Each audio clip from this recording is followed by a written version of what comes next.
Assalamualaikum warahmatullahi wabarakatuh. Waalaikumsalam warahmatullahi wabarakatuh. Puji syukur kehadiran Allah Subhanahu wa taala di mana kita diberi kesempatan sehingga kita bisa berkumpul di pagi berbahagia ini. Sebelum itu, kenalkan nama kakak Mawaddah Permatasari, kakak dari Universitas UIN Sumatera Utara. Sekarang kakak berdiri di semester 5. Izinkan kakak memaparkan makalah kakak. Apakah bisa adik-adik dengarkan? Bisa. Mempersingkat waktu, baik, langsung saja kita mulai. Sejarah mediasi.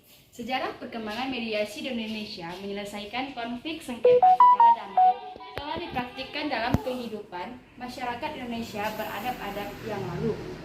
Indonesia merasakan penyelesaian sengketa secara damai telah mengantarkan mereka pada kehidupan yang harmonis, adil, seimbang, dan terpeliharanya nilai-nilai kebersamaan Indonesia dalam setiap pengambilan keputusan, termasuk juga dalam penyelesaian sengketa.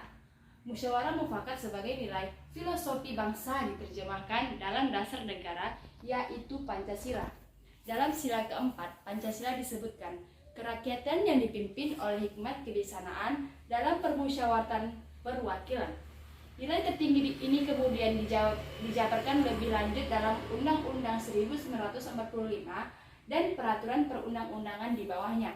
Prinsip musyawarah mufakat merupakan nilai dasar yang digunakan pihak bersengketa dalam mencari solusi terutama di jalur luar pengadilan. Nilai musyawarah mufakat ini terdapat dalam sejumlah bentuk penyelesaian seperti mediasi dan arbitrase.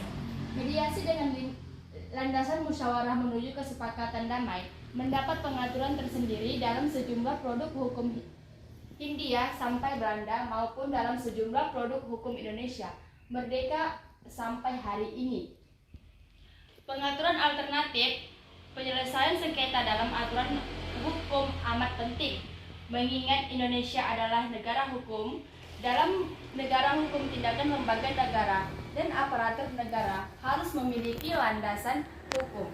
Karena tindakan negara atau aparatur negara yang tidak ada dasar hukumnya dapat dibatalkan atau batal demi hukum.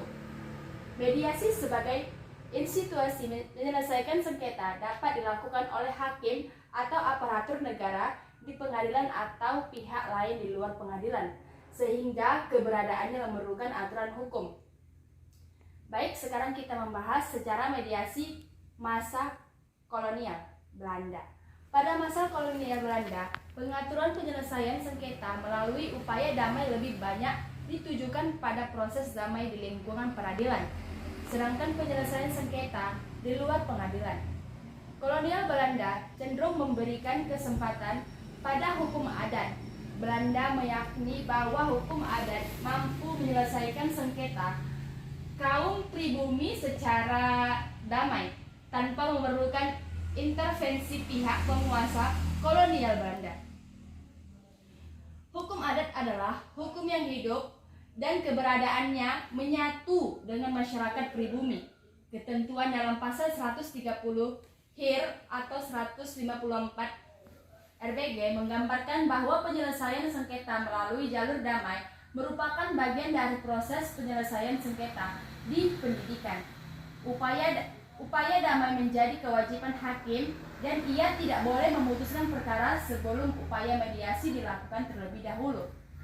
Bila kedua belah pihak bersetuju menempuh jalur damai, maka hakim harus segera melakukan mediasi terhadap kedua belah pihak sehingga mereka sendiri menemukan bentuk-bentuk kesepakatan yang dapat menyelesaikan sengketa mereka.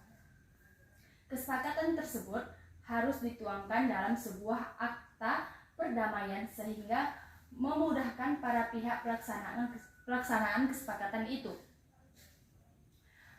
Akta damai memiliki kekuatan hukum sama dengan vonis hakim, sehingga ia tidak dapat dipaksakan kepada para pihak jika salah satu di antara mereka enggan melakukan isi kesepakatan tersebut. Secara mediasi, kemerdekaan sampai sekarang dalam pasal 24 Undang-Undang Negara Republik Indonesia tahun 1945 ditegaskan bahwa kekuasaan kehakiman dilakukan oleh sebab Mahkamah Agung dan Badan Peradilan yang berada di bawahnya dalam lingkungan peradilan umum, lingkungan peradilan agama, lingkungan peradilan militer, lingkungan peradilan tata usaha negara, dan oleh sebuah mahkamah konstitusi. Ketentuan pasal 24 Undang-Undang 1945 mengisyaratkan bahwa penyelesaian sengketa yang terjadi di kalangan masyarakat dilakukan melalui jalur pengadilan atau litigasi.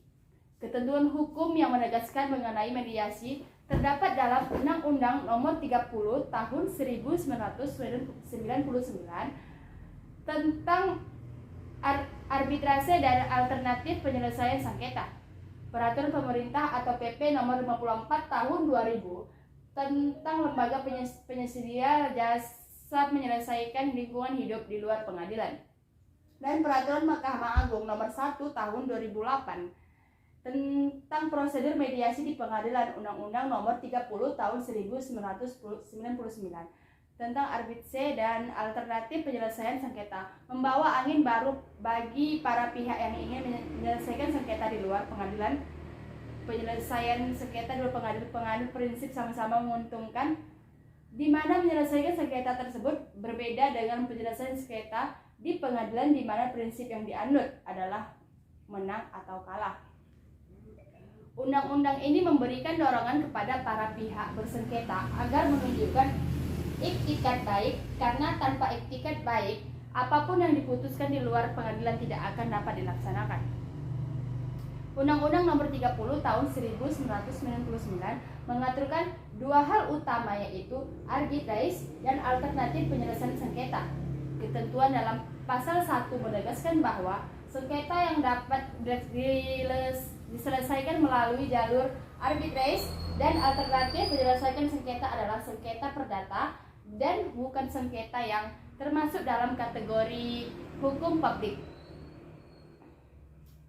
Dalam pasal 2 Undang-Undang Nomor 30 Tahun 1999 disebutkan mengenai objek sengketa yang dapat diselesaikan melalui jalur arbitrase atau alternatif penyelesaian sengketa, yaitu sengketa perdata, dan dapat ditemukan juga dalam Peraturan Pemerintah RI Nomor 54 Tahun 2000 tentang lembaga penyedia jasa pelayanan penyelesaian sengketa lingkungan hidup di luar pengadilan. Peraturan pemerintah ini mengatur penyelesaian sengketa lingkungan hidup di luar pengadilan.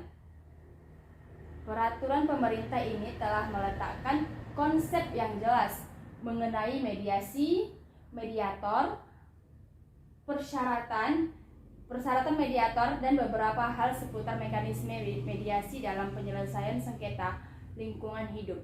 Jadi, pengaturan mediasi dalam peraturan pemerintah ini jauh lebih lengkap bila dibandingkan dengan UU Nomor 30 Tahun 1999 tentang arbitrase dan alternatif penyelesaian sengketa.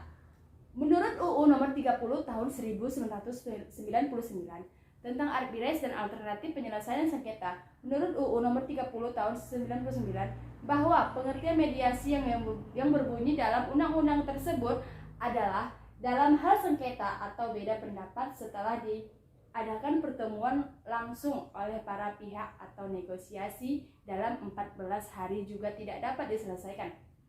Maka dengan kesepakatan tertulis dari para pihak sengketa atau yang beda pendapat diselesaikan melalui bantuan seorang atau lebih penasehat ahli maupun juga melalui seorang mediator.